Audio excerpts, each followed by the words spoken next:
Hi friends, നമ്മളിന്ന് തയ്യാറാക്കാൻ പോകുന്നത് സ്വാദിഷ്ടകരമായ വാനില സ്പഞ്ച് കേക്ക് ആണ്.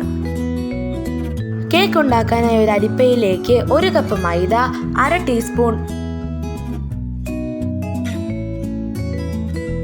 ബേക്കിംഗ് പൗഡർ, 1 പിഞ്ച് ഉപ്പ് ചേർത്ത് നന്നായി 3 തവണ അരിച്ചെടുക്കുക. ഒരു ബൗൾ എടുത്ത് അതിലേക്ക് 100 ഗ്രാം ബട്ടർ ചേർത്ത് നന്നായി ബീറ്റ് ചെയ്തെടുക്കുക. അത് കഴിഞ്ഞ് 3 മുട്ട ബൗളിലേക്ക് പൊട്ടിച്ചൊഴിക്കുക. ശേഷം ഇതുപോലെ പഞ്ചസാര, വാനില എസൻസ് എന്നിവ കൂടി ചേർത്ത് നന്നായി ബീറ്റ് ചെയ്തെടുക്കാം.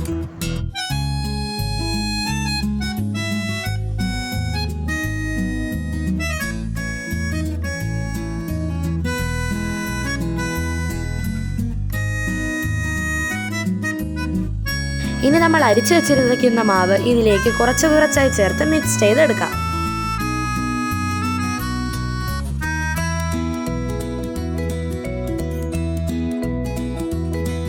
ശേഷം അടികട്ടിയുള്ള ഒരു പാത്രം എടുത്ത് അകത്ത് റിങ് ഇറക്കി വെച്ച് 5 മിനിറ്റ് നേരം ലോ ഫ്ലെയിമിൽ അടച്ചു വെച്ച് ചൂടാക്കാൻ വെക്കാം. ശേഷം ഒരു പാത്രം എടുത്ത് ബട്ടർ പേപ്പർ വെച്ച് ബാറ്റർ ഒഴിച്ച് നന്നായി ഡാബ് ചെയ്തെടുക്കാം. ഇത് നമുക്ക് 35 മിനിറ്റ് നേരം കുക്ക് ചെയ്തെടുക്കാം. സ്വാദിഷ്ടകരമായ സ്പഞ്ച് കേക്ക് തയ്യാർ. സബ്സ്ക്രൈബ് ചെയ്യാൻ മറക്കല്ലേ.